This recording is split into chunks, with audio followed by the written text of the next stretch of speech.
اعوذ باللہ من الشیطان الرجیم بسم اللہ الرحمن الرحیم اذا جاء نصر اللہ والفتح ورأیت الناس يدخلون فی دین اللہ افواجا فسبح بحمد ربک واستغفرہ انہ کان توابا۔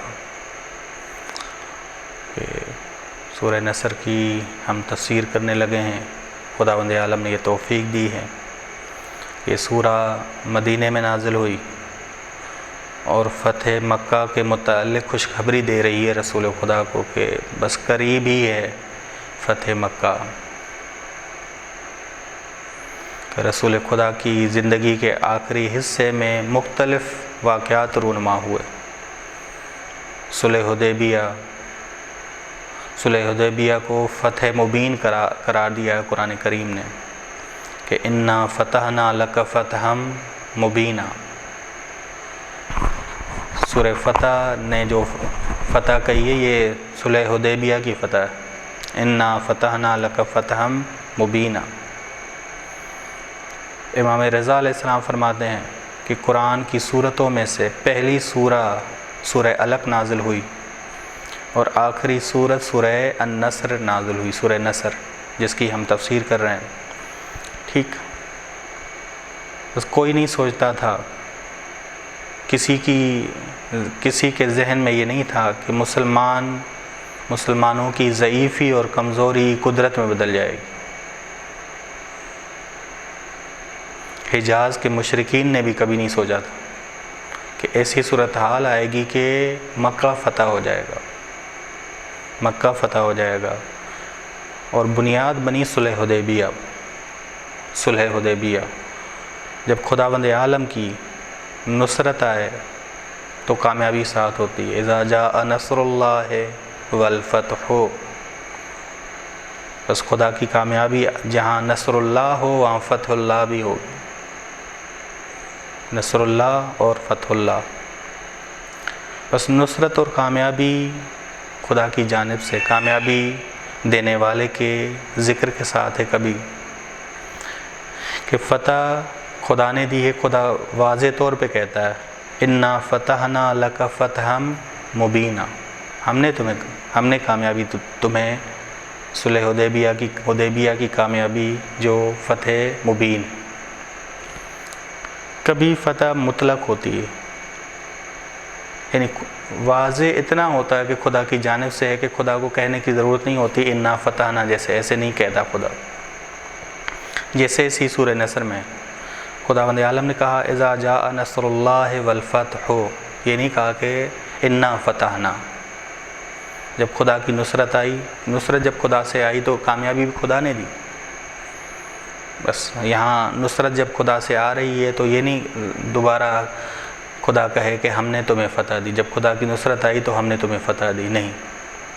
بس کبھی ذکر کے ساتھ خدا خود کہتا ہے کہ ہم نے تمہیں کامیابی دی، کبھی اس طرح ذکر نہیں ہوتا، لیکن اتنا واضح ہوتا ہے کہ خدا کی جانب سے ہی آئی، اس وجہ سے ذکر نہیں کیا جاتا۔ ٹھیک، فتح مطلق یہاں بس واضح ہے کہ خدا کی جانب سے، جب نصرت خدا کی جانب سے آئی ہے تو فتح اور کامیابی بھی خدا کی جانب سے آئی۔ بس یہ ذہن میں رکھیے گا، اذا جاء نصر اللہ والفتح، بس آئی خدا کی نصرت اور کامیابی بھی کہاں سے ملی؟ خدا کی جانب سے ملی۔ واضح تھا، اس وجہ سے سورہ فتح کے مطابق جس طرح خدا نے سورہ فتح میں کہا کہ انا فتحنا لک فتحا مبینا، اس طرح کا طرز نہیں ہے۔ بس نصر اللہ خدا کی جانب سے آئی، بس کامیابی بھی خداوند عالم کی جانب سے ملی۔ خداوند عالم نے فتح مبین کے بعد فتح مطلق دی۔ فتح مبین تھی صلح حدیبیہ، اس کے بعد فتح مطلق تھی کیا؟ مکہ، فتح مکہ۔ فتح مکہ یہ فتح مطلق اس لیے ہے کہ مسلمان جنگ کے خطرے سے محفوظ ہو گئے، جنگ کے خطرے سے محفوظ ہو گئے۔ ایک نسبی کامیابی مسلمانوں کو ملی، جنگ کے خطرے سے محفوظ ہو گئے۔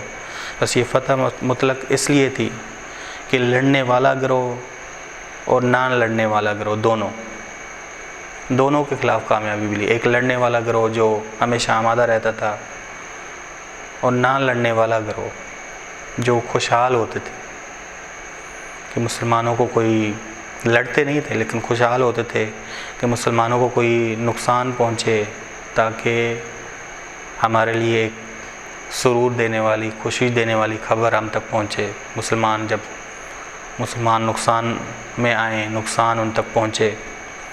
بس یہ فتح مطلق اس لیے ہے کہ لڑنے والا گروہ جو لڑتا تھا اور نہ لڑنے والا گروہ، ان دونوں کے خلاف کامیابی ملی، ان دونوں کے خلاف کامیابی ملی۔ بس ایک جانب سے مسلمان دشمن کے خطرے سے محفوظ ہو گئے فتح مکہ سے، اور دوسری جانب سے دشمن کے تمام امکانات پر غالب آ گئے، کیونکہ حکومت اب ان کی تھی فتح مکہ پر۔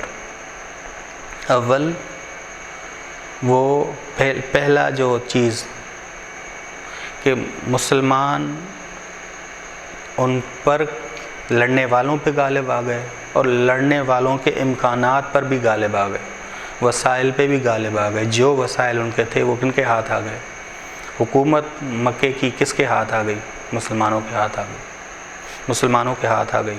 بس مکے کی حکومت مسلمانوں کے ہاتھ میں آ گئی، اور مکے کے جو لڑنے والے افراد تھے یا نہ لڑنے والے افراد دونوں مسلمانوں کے کنٹرول میں آ گئے۔ بس یہ فتح مطلق تھی۔ فتح مکہ کی صورت میں یہ آثار روشن ہو گئے تھے کہ اسلام عالمی ہونے جا رہا ہے، جہانی ہونے جا رہا ہے۔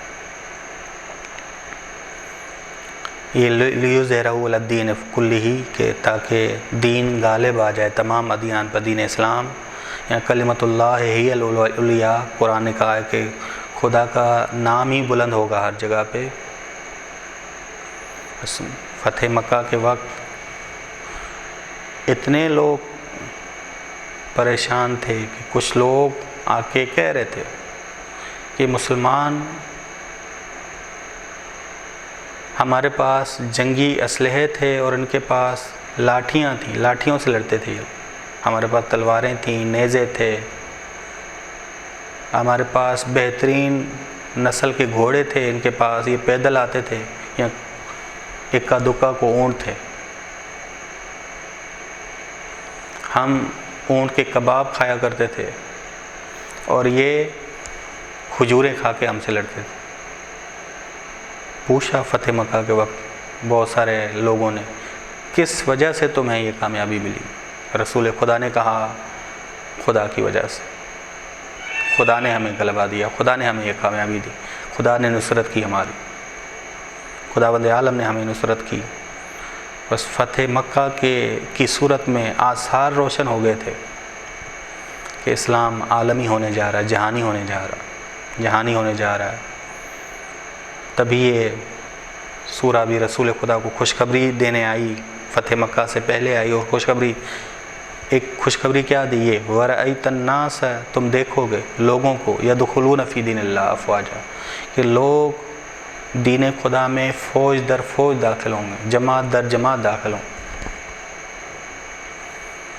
تم مشاہدہ کرو گے کہ بہت سارے لوگ اسلام میں داخل ہوں گے، دین اسلام کا استقبال کریں گے، دین اسلام کی طرف توجہ کریں گے، اسلام کی آواز بہت سارے لوگوں تک پہنچے گی، تم خود دیکھو گے۔ صلح حدیبیہ کے 2 سال بعد فتح مکہ ہوئی، 6 ہجری میں صلح حدیبیہ، بس 2 سال بعد فتح مکہ ہوئی۔ صلح حدیبیہ میں لوگ فوج در فوج اسلام میں داخل نہیں ہوئے، فتح مکہ کے بعد ایک جماعت کے اسلام میں داخل ہونے کے بعد دوسری جماعت داخل ہو رہی تھی۔ دین اللہ سے مراد دین اسلام ہے کہ وَرَأَيْتَ النَّاسَ يَدْخُلُونَ فِي دِينِ اللَّهِ، دین اللہ یعنی دین اسلام، کیونکہ قرآن نے کہا اِنَّ الدِّينَ عِندَ اللَّهِ الاسلام، کہ دین مقبول خدا کے ہاں اسلام ہے۔ فَسَبِّحْ بِحَمْدِ رَبِّكَ وَاسْتَغْفِرْهُ إِنَّهُ كَانَ تَوَّابًا، بس تسبیح کرو اپنے رب کے حمد کے ساتھ اور اس سے استغفار کرو، مغفرت طلب کرو، إِنَّهُ كَانَ تَوَّابًا، بے شک وہ تمہاری توبہ قبول کرنے والا ہے۔ بس توحیدی ذمہ داریوں میں سے اہم ترین ذمہ داری تسبیح خدا ہے، کیونکہ ذات اقدس الہی ہر عیب سے، نقص سے پاک ہے۔ توحیدی ذمہ داریوں میں سے اہم ترین ذمہ داری ہے تسبیح پروردگار۔ کیونکہ فتح مکہ کا کون سا علاقہ تھا؟ مکے میں مشرک تھے، مکے میں مشرک تھے. بس وہاں جب کوئی بیعت کرنے آئے، اسلام کو قبول کرنے آئے، تو تسبیح پروردگار کرنا، ان کے شرک کو ختم کرنا، بتانا کہ خدا واحد ہے جو ہر شرک سے پاک ہے، سبحان اللہ کہنا. بس جاہل معاشرے میں تسبیح لازم ہے. جہاں بت پرستی ہو رہی تھی وہاں جب تمہیں فتح ملے تو تسبیح کرنا. موقع کی مناسبت یہ ہے کیونکہ وہ مشرکین تھے، اب مسلمان ہونے جا رہے ہیں، تو انہیں توحید سکھا کے اسلام میں داخل کرنا، شرک سے دور کر کے انہیں اسلام میں داخل کرنا. بس رسول خدا سونے سے پہلے ان صورتوں کو پڑھا کرتے تھے جو تسبیح سے شروع ہوتی ہیں، یسبح للہ سے یا سبح للہ سے یا سبح اسم ربک الاعلی، ان صورتوں کو پڑھ کر سوتے تھے. بس توحیدی ذمہ داریوں میں سے اہم ترین ذمہ داری تسبیح خداوند عالم، تبھی یہاں حکم دیا جا رہا ہے کہ کامیابی تمہیں مکہ میں ملی ہے. وہ مکہ جہاں مشرکین تھے اب یہ اسلام کو قبول کرنے جا رہے ہیں، تو تم توحید سمجھاؤ، شرک سے دوری کرواؤ ان کی، اور اسلام میں داخل کرو، اسلام میں داخل کرو. بس اگر یہ لوگ جو اسلام میں داخل ہو رہے ہیں آپ کی بیعت کریں گے، آپ کے پاس آئیں گے، تو تسبیح پروردگار کرو اور انہیں سمجھاؤ کہ توحید کیا ہے، اور اسی خدا کی وجہ سے تمہیں کامیابی ملی ہے یہ بھی بتاؤ انہیں. اور انہیں کہو کہ توبہ کرو، استغفار کرو، خدا بخشنے والا ہے، انہ کان توابا، انہ کان توابا. بس اس استغفار، تم بھی استغفار کرو تاکہ تم اپنی عصمت کی حفاظت کرو، اور یہ بھی استغفار کریں تاکہ یہ گناہ سے دوری اختیار کر کے اطاعت کی طرف آئیں. بس خداوند عالم بھی انہ کان توابا، خداوند عالم بھی ان کی توبہ کو قبول کرے گا، ان کے پلٹنے کو، رجوع کرنے کو قبول کرے گا، اور خواب غفلت سے انہیں بیدار کرے گا. بس خدا ان کی توبہ کو قبول کرے گا. کیونکہ یقبل التوبہ عن عبادہ، خدا اپنے بندوں سے توبہ قبول کرتا ہے. بس اذا جاء نصر اللہ والفتح، صلح حدیبیہ کے بعد فتح مکہ سے تھوڑا سا پہلے یہ سورہ نازل ہوئی، اور خداوند عالم نے رسول خدا کو بشارت دی، کہا کہ بہت ساری جماعتیں فتح مکہ کے بعد اسلام میں داخل ہوں گی. وَرَأَيْتَ النَّاسَ يَدْخُلُونَ فِي دِينِ اللَّهِ أَفْوَاجًا. صلح حدیبیہ صلح کا عہد تھا کہ چھٹی ہجری میں ہوا کہ رسول خدا اور مشرکین کے درمیان حدیبیہ کے علاقے میں یہ صلح ہوا، تبھی اسے صلح حدیبیہ کہا جاتا ہے. بس یہ سورہ نصر ہے. اذا جاء نصر اللہ والفتح، اے رسول، فتح مکہ سے پہلے بس خوشخبری دی جا رہی ہے، اے رسول جب خدا کی نصرت اور کامیابی تیرے پاس آئے گی، ورأیت الناس، کہ تم دیکھو گے کہ لوگ جماعتوں کی صورت میں پے در پہ دین اسلام میں داخل ہو رہے ہوں. بس تمہیں نظر آئے گی کہ اسلام کے عالمی ہونے کے آثار تمہیں نظر آئیں گے، اسلام کے جہانی ہونے کے آثار تمہیں فتح مکہ کی صورت میں نظر آئیں گے، کہ لوگ گروہ در گروہ اسلام میں داخل ہو رہے ہوں گے. جب یہ اسلام میں داخل ہو رہے ہوں، فضائے بس مکے کی فضا مشرکانہ فضا تھی، مشرک تھے. بس توحید کی اہم ذمہ داری تم ان کے سامنے ادا کرنا، تسبیح پروردگار کرنا، فسبح بحمد ربک، تسبیح کرنا اپنے رب کی حمد کے ساتھ، تسبیح کرنا حمد کے ساتھ، واستغفرہ، اور خدا سے مغفرت طلب کرنا. تم مغفرت کرو تاکہ تیرے عصمت کی حفاظت ہو، یہ مغفرت کریں کیونکہ یہ شرک سے نکل کے اطاعت کی طرف، فرمانبرداری کی طرف آئیں. بس تسبیح کرنا، انہیں تعلیم دینا کہ اب توحید میں داخل ہو رہے ہو، دین اسلام میں داخل ہونے نہیں، توحید میں، شرک سے دوری اختیار کر رہے ہو، شرک سے دور ہو کے اب توحید میں داخل ہو رہے ہو. بس تبھی پہلا کام کرو، تسبیح کرو. کہ تسبیح یعنی خدا کو ہر عیب سے، نقص سے، شرک سے پاک جاننا۔ فَسَبِّحْ بِحَمْدِ رَبِّكَ وَاسْتَغْفِرْهُ، اور اس سے ہی مغفرت طلب کرنا، إِنَّهُ كَانَ تَوَّابًا، بے شک خدا توبہ پذیر ہے، توبہ کو قبول کرتا ہے۔ بندہ جب توبہ کے ساتھ آئے تو خدا اس کی توبہ کو قبول کرتا ہے۔ بس ان سے کہہ کہ تم اپنے شرک سے دوری اختیار کر کے اطاعت میں داخل ہو جاؤ، بندگی میں داخل ہو جاؤ، خدا تمہاری توبہ کو قبول کرے گا۔ وصلی اللہ علی محمد اہل بیتہ الطیبین الطاہرین۔